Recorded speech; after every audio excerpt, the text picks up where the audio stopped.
So, a mass of protesters has recently descended on Washington, protesting the election of a president whom they feel, rightly or wrongly, is a genuine threat to their constitutional freedoms. Expressions of this worry have gone as far as to literal comparisons with Hitler, and the expression of a very real fear that fascism has now finally and truly come to America.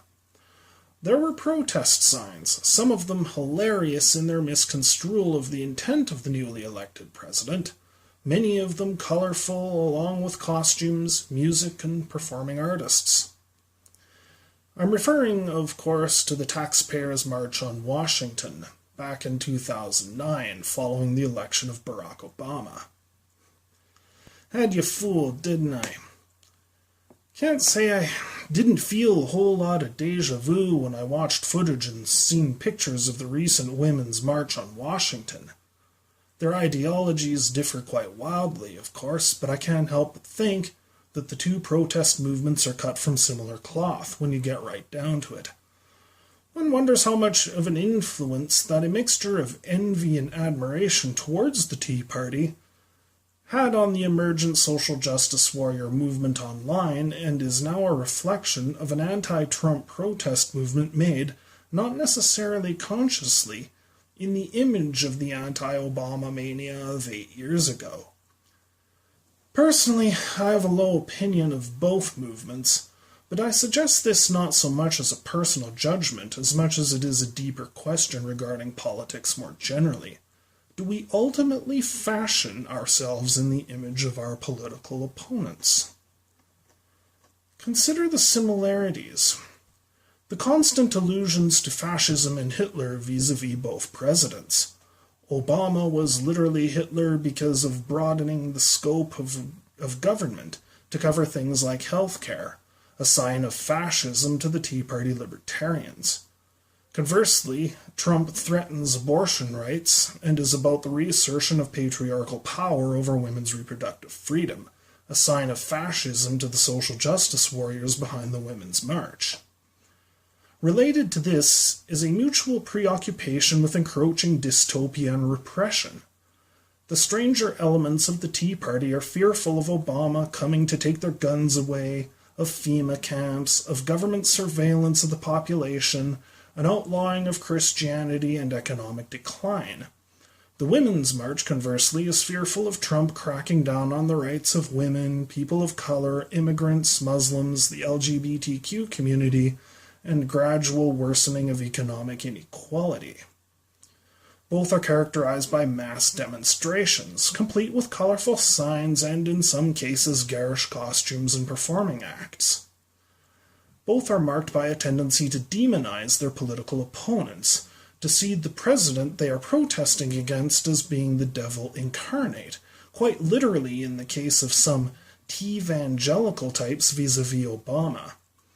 The Women's March hasn't gone quite that far. Of course, they're a much more recent thing, but I have seen comparisons to Voldemort from the Harry Potter series. The next best thing, I suppose.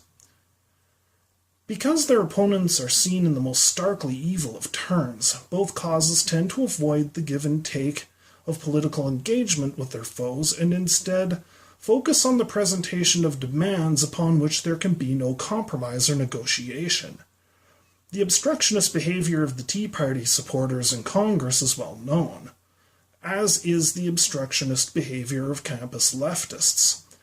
Whether this Women's March can lead to a more sustained movement that can create something comparable in Congress remains to be seen. But come the midterms of 2018, it's a possibility worth watching for. Hell, there's even rumors that the organizers of this Women's March used Tea Party tactics and organizational guides to pull the march together, and some of them do intend to use it to sustain it as a movement that can make its presence felt eventually in Congress.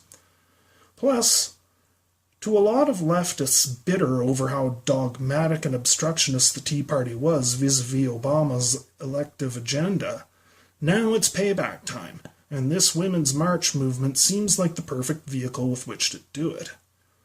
The big question, of course, is whether the momentum can last. This is a disparate coalition, and the ideology of intersectional feminism lends itself to infighting between marginalized groups over who has it worse. White feminists versus people of color, Black Lives Matter versus gay pride, like recently happened in the Pride Parade in Toronto, Canada. Already, some white women allegedly didn't attend the march due to a strong focus on minority identity interests. The Tea Party gradually lost popular support due to their ideological rigidity and obstructionism, especially after the debt ceiling fiasco. Intersectional feminism is no less rigid and obstructionist, and the militant rhetoric and tactics of groups like Black Lives Matter have polarized the nation in a similar way. They do have a lot of support, but they have a lot of criticism too.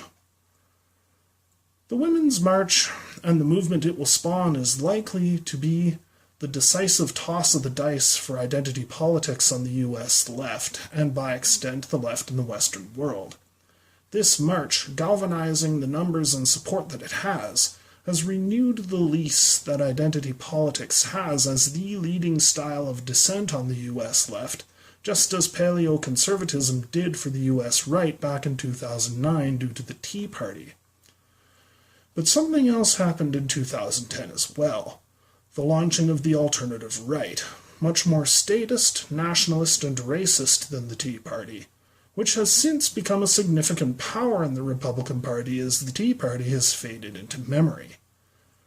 The comparable event of 2016, on the other end of the political spectrum, was the birth, for all intents and purposes, of the alternative left.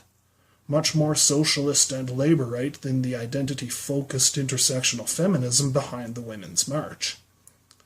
If this pattern keeps up, which it may well if this revived women's movement and the Trump administration fight each other to an effective standstill in a way similar to Obama versus the Tea Party, I think the alt-left could look forward to 2024 being its year.